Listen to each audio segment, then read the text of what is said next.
the story of her mother coming to her rescue when she most needed her as a young adult always remained as a peripheral, not a peripheral, but a pivotal point in her life.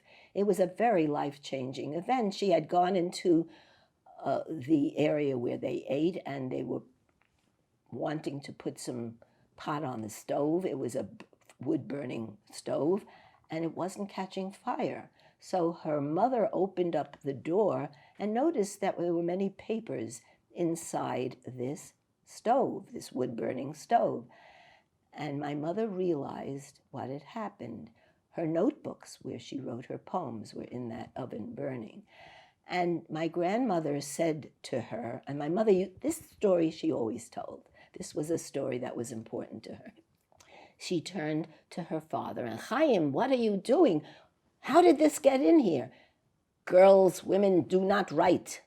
I am throwing these away. They have to be burnt. And she admonished him over and over again, this mother of hers, and said, Malka darf schreiben. Don't burn her books, her notebooks. So she pulled them out as rapidly as she could, the mother, and rescued as much as she could, considering they had started to burn. And my mother was weeping, and she thanked her mother.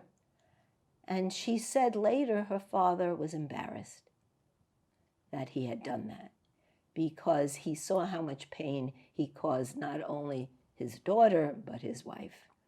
And she said to him, Malka darf schreiben. Sie ist a Schreiberin. You couldn't take that away from her. Could you take away the harpsichord from Mozart? You couldn't take away the books, her notebooks.